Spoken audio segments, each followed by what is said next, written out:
జంజీ గొంతు నొక్కలేరు. ప్రధాని మోదీపై మండిపడ్డ రాహుల్ గాంధీ. మోదీని దూషించారని యువతిపై కేసు పెట్టడం ఆగ్రహం. మోదీని దూషించారని యువతిపై కేసు పెట్టడంపై ఆగ్రహం. భావితరాల విషయంలో జాగ్రత్తగా ఉండాలని సూచన. పరువు నష్టం దావా వేయాలి తప్ప క్రిమినల్ కేసులేంటంటున్న సీజేపీ. ఆందోళనకారులపై కేసులు పెట్టడాన్ని ఖండించిన సౌరవ్ దాస్. జంజీ మొన్న ఉద్యమం జరిగింది. ఆ ఉద్యమంలో ఎంతోమంది యువత నిరసన వ్యక్తం చేస్తున్నప్పుడు పోలీసు వాళ్ళు లాఠీ చార్జు, రాళ్ళు, స్టోన్ ఫెల్టింగ్ జరుగుతున్నప్పుడు, టియర్ గ్యాస్ వదిలినప్పుడు, వాటర్ కెనాన్లతోని లాఠీలకు మొలలు పెట్టి విద్యార్థులను కొడుతుంటే వాళ్ళు మాటలు అంటే తప్పు వచ్చింది. వీళ్ళు కొడితే తప్పు లేదు. పెల్లెట్ గన్తో కాల్పులు జరిపితే తప్పు లేదు. AK-47 రైఫిల్ ఎక్కుపడితే కాలిస్తే తప్పు లేదు. కానీ వీళ్ళు మాటలు అంటే తప్పు వచ్చిందంట. ప్రధానిని దూషించారని చెప్పేసి కేసులు పెడుతున్నారు. పరువు నష్టం కేసులు పెట్టు. క్రిమినల్ కేసులు ఎందుకు పెడుతున్నారు?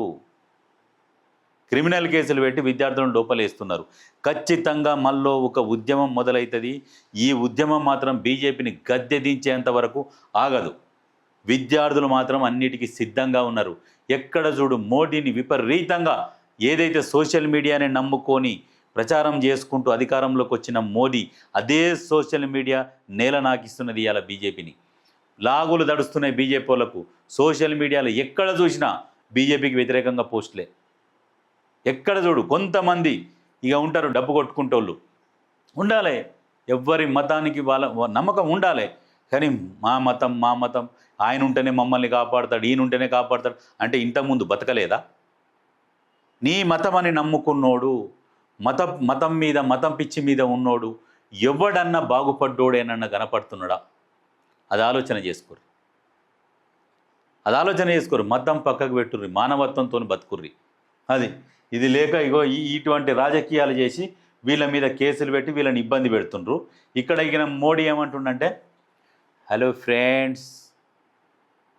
ఫ్రెండ్స్ ఏ భాయ్యో బహనో ఏ మిత్రో అని ఈ డైలాగులు కొట్టుకుంటా ఇక్కడ ఏమంటుండు, నన్ను తిట్టిన వాళ్ళను క్షమిద్దాం. జంతర్ మంతర్ వద్ద జరిగిన నిరసనలో తనను తన తల్లిని తిట్టిన విద్యార్థులను క్షమిద్దామని ప్రధాని నరేంద్ర మోదీ అన్నారు. విద్యార్థులు వాడిన అనుచిత పదాలను తనను తీవ్రంగా కలిచివేశాయని ఆవేదన వ్యక్తం చేశారు. సమస్యలకు తిట్లు పరిష్కారం కాదని పేర్కొన్నారు. సమస్య క్రియేట్ చేసిర్రు.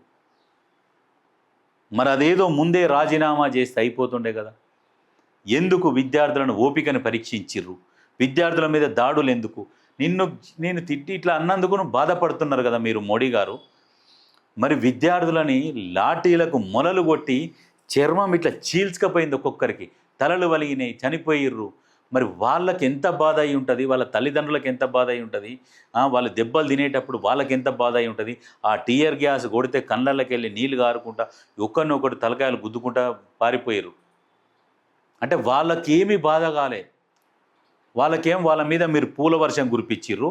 వాళ్ళు 2 మాటలంటే మీకు బాధ అనిపించింది. కేసులే పెట్టమని చెప్పి ఎత్తేయాలన్నారు. మళ్ళీ చేసి ఇప్పుడు క్రిమినల్ కేసులు పెడుతున్నారు. మళ్ళీ ఈ డైలాగు, నన్ను తిట్టిన వాళ్ళని క్షమిద్దాం. ఈ డైలాగులే ఉంటాయి, మళ్ళీ కేసులే ఉంటాయి. ఇది రాజకీయం అంటే. ఇది బీజేపీ అసలు రూపం ఇట్లా ఉంటుంది. కేంద్రంలో అధికారంలో ఉంచాలా వద్దా అనేది మీరు నిర్ణయం తీసుకోవాలి.